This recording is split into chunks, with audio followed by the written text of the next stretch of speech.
Qu'est-ce que ferait Bruce Wayne sans Batman? C'est l'hiver à Gotham. Sous la neige, on trouve le même cauchemar expressionniste que dans le premier film, mais la ville a changé. Son centre économique et culturel s'est déplacé du quartier historique de Gotham Square pour le quartier commercial de Gotham Plaza. Batman a peut-être débarrassé la ville du Joker, mais il n'a rien fait pour se débarrasser des profondes inégalités sociales qui sont à la source du fort taux de criminalité à Gotham et qui ont conduit à la création du Joker. Résultat, les riches sont encore plus riches. Les travailleurs se tuent à faire de longues heures et des burn-out, et les pauvres vivent maintenant dans les égouts. Ça fait maintenant des mois que le Joker est mort et que Batman a donné à la police un moyen de le contacter. Dans la pénombre de son manoir aussi vide que sa vie sociale, il attend. Il attend qu'on l'appelle, il attend qu'on ait besoin de lui, il attend qu'on lui donne une raison de vivre. Alors qu'est-ce que ferait Bruce Wayne sans Batman? Pas grand-chose, on dirait bien.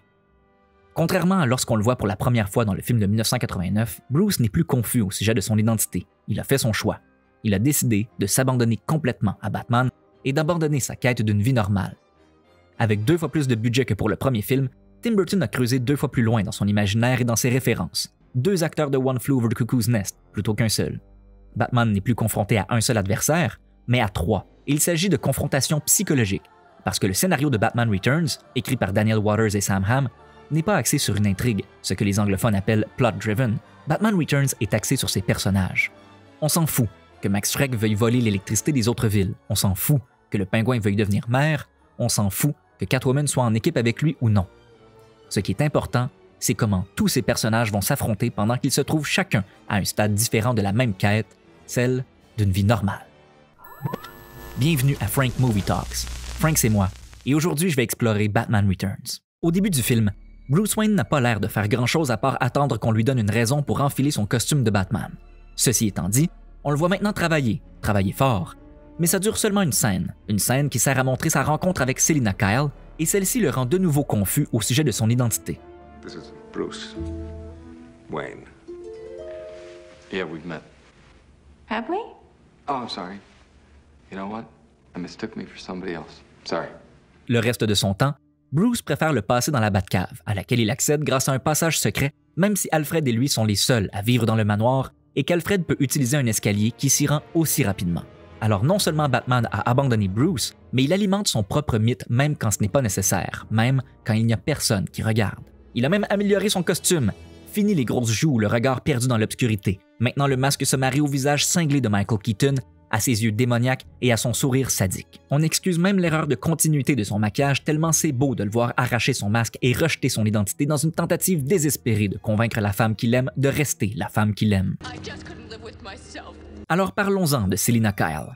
Selina est enfin la femme fatale qu'on attendait de Vicki Vale dans le premier film. Au niveau de la trame sonore, Danny Elfman lui associe des cordes pour contraster les cuivres de Batman, et son thème semble encore une fois tout droit sorti de Vertigo. Le costume rafistolé de Catwoman, qui annonce l'apparence de Sally dans Nightmare Before Christmas, est une métaphore de son identité morcelée. Quand Max Schreck l'a défenestrée, Selina s'est fragmentée et Catwoman représente tout ce qu'elle a réussi à recoudre de son identité, en incorporant des éléments qui n'étaient pas présents auparavant, pour remplacer les morceaux qui furent perdus à tout jamais. Pourquoi Selina choisit-elle de devenir un chat? Scénaristiquement et visuellement très riche, le film propose plusieurs pistes.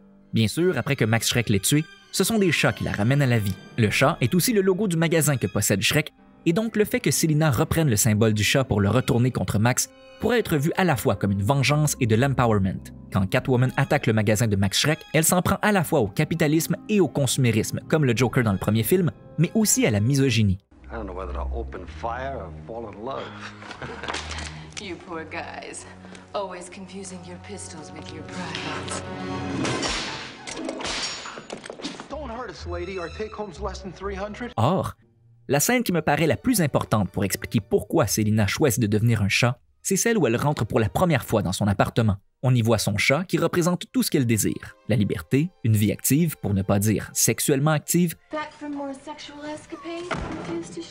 et une totale indifférence pour les conventions, voire les pressions sociales qui, elles, s'accumulent sur son répondeur.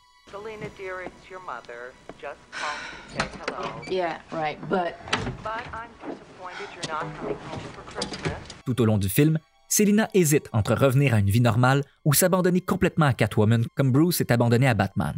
C'est donc extrêmement hypocrite de la part de Bruce de lui demander de revenir à une vie normale même si c'est ce qu'il est prêt à faire pour elle. Contrairement à beaucoup de personnages féminins hollywoodiens, Selina nourrit un désir qui n'est pas compatible avec l'histoire d'amour qui lui est proposée par le héros. Et plutôt que d'abandonner la femme qu'elle veut devenir pour l'amour, elle abandonne l'homme qui ne respecte pas la femme qu'elle veut devenir, condamnant ainsi Bruce, qui a fait d'elle sa dernière chance pour mener une vie normale, à rester Batman à jamais.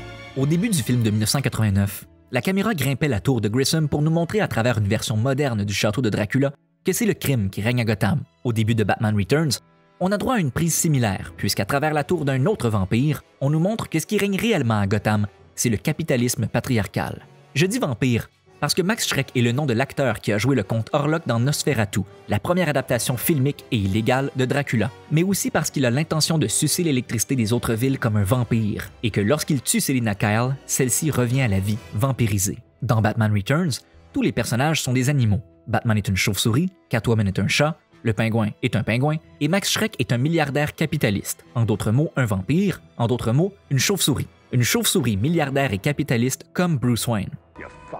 Si dans le premier film Batman était confronté à un monstre, dans Batman Returns, les enjeux sont beaucoup plus forts, et plus forts qu'ils ne le seront jamais dans toutes les autres adaptations filmiques qui sont sorties depuis. Il est maintenant confronté à celui qui crée les monstres, au Dr Pretorius, qui manipule le pingouin comme il manipule le Dr Frankenstein, et qui a créé Catwoman comme il a créé la fiancée de Frankenstein. Max Schreck a marqué l'univers de Batman bien plus profondément que la majorité des gens le croient. Au départ, le personnage devait être Harvey Dent, qui, plutôt que de mourir électrocuté à la fin, s'en serait sorti à moitié défiguré pour devenir Two-Face dans le troisième film.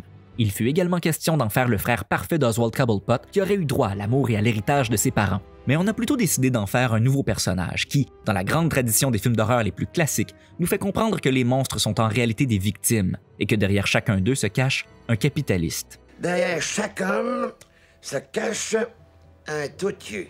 C'est une formule qui fut comprise et répétée dans la série animée des années 90 pour donner à certains adversaires de Batman une origin story mature et tragique, mais aussi pour montrer que les patients d'Arkham ne sont que des victimes manipulées par des hommes d'affaires sans scrupules. Max Schreck est la pierre de fondation sur laquelle Bruce Timm et Paul Dini allaient s'appuyer pour réinventer des adversaires cultes comme Mr. Freeze et le Riddler. This company is making millions from my genius. If you're so smart, why aren't you rich? Max devait d'ailleurs apparaître dans la série, mais il fut remplacé par Roland Daggett, responsable notamment de la création de Clayface et de l'infection de Catwoman avec une maladie mortelle. À son tour, Roland Daggett inspira Derek Powers, le pire ennemi de Batman dans Batman Beyond, et John Daggett dans The Dark Knight Rises. Pour en revenir à Max Schreck lui-même, à travers son magasin dont le logo rappelle à la fois Félix le chat et Mickey Mouse, il règne non seulement sur Gotham, mais sur Noël, cette grande fête de l'amour, du partage et de la célébration en famille, toutes des choses qui ont été arrachées aux trois autres personnages, et qui a été pervertie en célébration du capitalisme. Si Max Schreck peut paraître moins impressionnant pour les enfants qui veulent voir des personnages à double identité monstrueuse comme Batman, Catwoman et le Pingouin, il devient néanmoins le plus terrifiant de tous quand on regarde le film avec des yeux d'adulte. Parce qu'en vérité, Max Schreck a aussi une double identité, bien plus insidieuse que celle des trois autres. L'humble philanthrope proche des citoyens et amical aux moins chanceux comme le Pingouin n'est qu'une façade qui sert à masquer le corporatiste vampirique et meurtrier qu'il est réellement.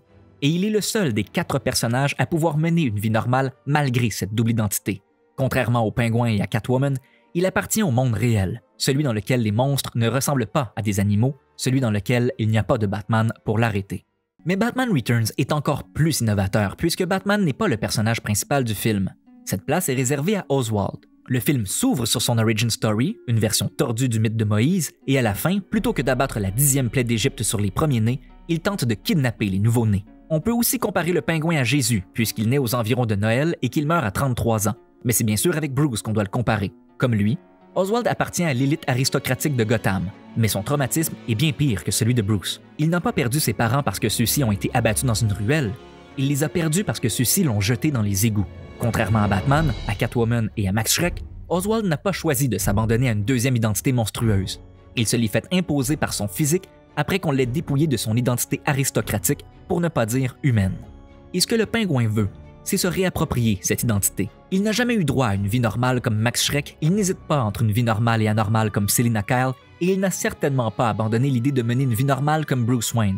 C'est sûrement le film dans lequel Batman est le plus conscient de sa ressemblance avec ses adversaires, puisqu'il est ému par un reportage télévisé qui montre le Pingouin chercher ses parents. Bruce comprend que ce qu'il cherche, c'est l'humain derrière l'animal, quelque chose qu'il refuse de s'accorder à lui-même tant que Selina n'acceptera pas de tout abandonner pour lui. Bien sûr, le Pingouin ne veut pas simplement retrouver son identité ou son statut, Il veut aussi se venger contre la société qui l'a rejeté. Il veut régner sur elle comme mère, avec Catwoman à ses côtés à la fois comme amante et femme de ménage.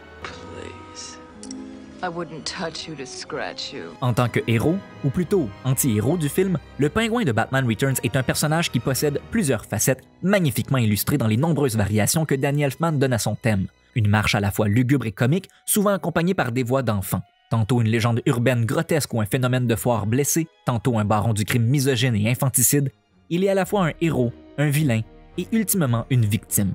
Présenté comme un monstre terrifiant mais incompris, il finit, comme Quasimodo, par représenter pour les citoyens de Gotham un bouc émissaire à tous leurs problèmes. Et sa mort est une tragédie loufoque et pathétique.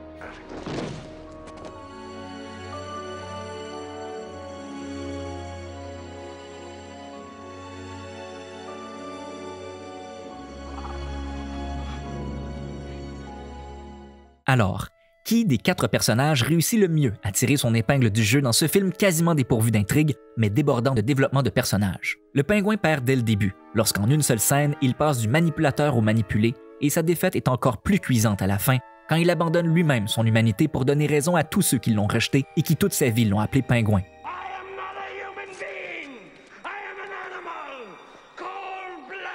Ce n'est pas Max Schreck non plus, qui reçoit pourtant exactement ce qu'il voulait donner à Gotham, c'est-à-dire beaucoup plus d'électricité qu'il n'en avait besoin. Et ce n'est pas Batman, parce qu'on n'est pas dans un film de super-héros avec un happy ending, on est dans un film noir.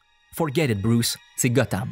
Son Noël, il va le passer tout seul dans une ruelle, là où son histoire a commencé, là où l'histoire de Catwoman a commencé, là où toutes les histoires les plus tristes de Gotham ont commencé. Dans une ruelle, le cœur brisé par la femme qu'il aimait, le visage griffé par la femme qu'il aimait, et un chat noir synonyme de malchance en guise de prix de consolation. Alors, qui a réussi à tirer son épingle du jeu?